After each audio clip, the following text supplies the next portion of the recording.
Well, there were a lot of young guys out there that fought pretty doggone hard on both teams. I didn't think it was the most artistic game ever, but I thought both teams really played really hard.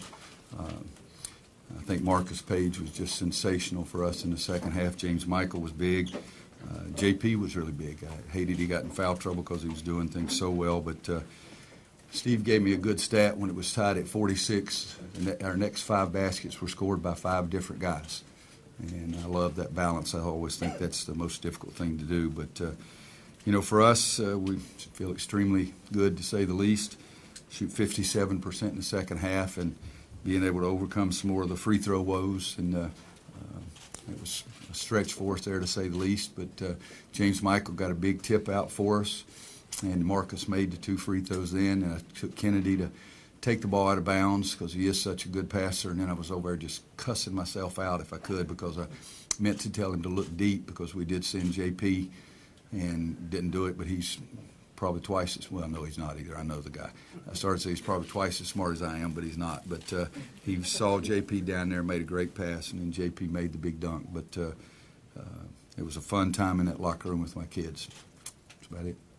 Roy, after part of the year talking about guys adjusting to new roles like McAdoo playing the 3 and then JP sometimes playing the 2 and all that kind of stuff, do you feel like the team has kind of figured it out now? They've accepted their roles in that? I think they've accepted it. I'm not sure that we figured it out yet, but I think they've accepted. JP knows he's going to spend some time at the 2. James Michael knows he's going to spend some time at the 3. We're such a young group, and it's sometimes an immature group. You don't want to get them too fat and happy kind of thing, because those games coming up are still pretty big. But I do think that they understand what we want them to do, and just it's not a natural position for either one of them. So I don't think you can do that in 9 games or whatever we played, but they do understand it more. Marcus had obviously just 2 points in halftime, 21 in the second half. What made them so effective besides just making shots? Well, making shots was the biggest part of it, but you know, 8 for 8 from the free throw line in the second half. I think he made 1 big 3 for us too, but somebody.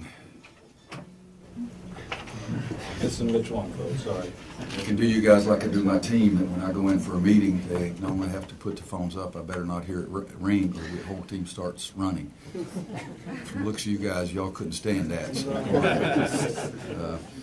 Andrew, I think that we did a better job of screening for them in the second half. They did a lot of switching, so we tried to get big screening for little, particularly for Marcus. I think the guys looked for him more. He made 2 unbelievable shots. The little floater on the baseline was just I'm always kiddingly harping on I don't like floaters until you show me you can make them, and he's coming pretty doggone close. Coach, James Michael did a good job penetrating all game long, took 19 free throws. Is that more of the aggressive style you want to see out of him? You know, it's strange, because I told him, the whole team, I wanted to be aggressive, and patient. And that's hard. You know, there's sort of opposites there. But I wanted us to be aggressive, trying to get the ball to the basket, on the break, those kind of things, but then get good shots when you get there. And I think James Michael did that. I love, you know, you look down there and he's 4 for 6. I'll take that any day too, especially if you get 19 free throws. Roy, John was worried about his team's fight, their competitiveness. What did you see from Kentucky in that area, in this atmosphere? Well, I thought they fought really well, but John knows his team a heck of a lot better than I do. But I thought both teams in the first half, I thought they were getting every loose ball. And usually effort shows up on turnovers and rebounds. And I think they had more turnovers, but they also had a heck of a lot more rebounds. I thought they were doing a better job. We were getting killed on free throw box outs. There were 4 times during the game that they missed the free throw and still got the rebound. And one of those they turned it into 3, and 2 more they turned it into baskets. But I think you'd have to talk to John about that. But I really thought both teams were playing really hard. Did you think your guys could bully them a little bit? Did you think if bully you were them? Physical with them? No, that's something Cal has also talked about, being concerned about when they get punched. We barely look good going through an airport. We're not. I don't want to street fight with anybody. My gosh. How difficult is that for you on the sideline to watch those last minute and a half and watching all those free throws? And it's difficult. There's no question. And you know, I thought that we'd make a bunch of them, and we made enough, but not a bunch. And you've got to go back and be more attentive to details, practice harder.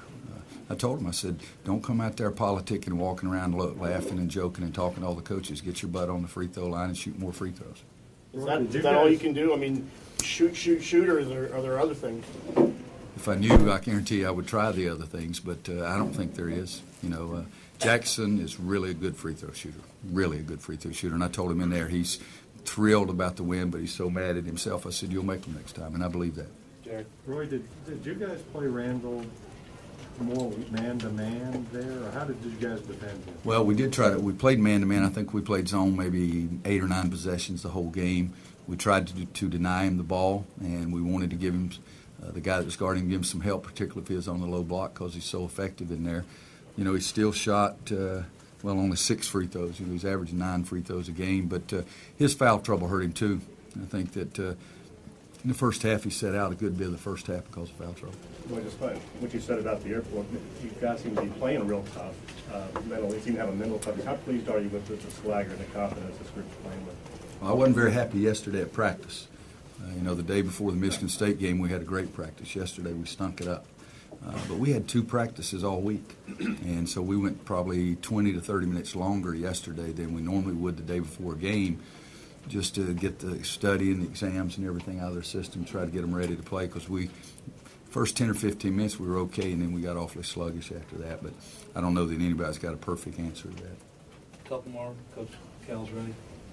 Anybody else? What did you see out of Kentucky's offense? The second half, all they did basically was just power basketball right down the lane. Yeah, they drove us like crazy. We got to get the stance, do a better job, and not let a guy just drive you straight to the basket. We hurt ourselves by putting them. Both of us are saying free throws, you foul too much, but at least they were intentionally fouling at the end. We were trying not to foul. But they're really an aggressive team and taking the ball to the basket and make those shots, too. Anybody else? Players available in the lounge, just the locker room.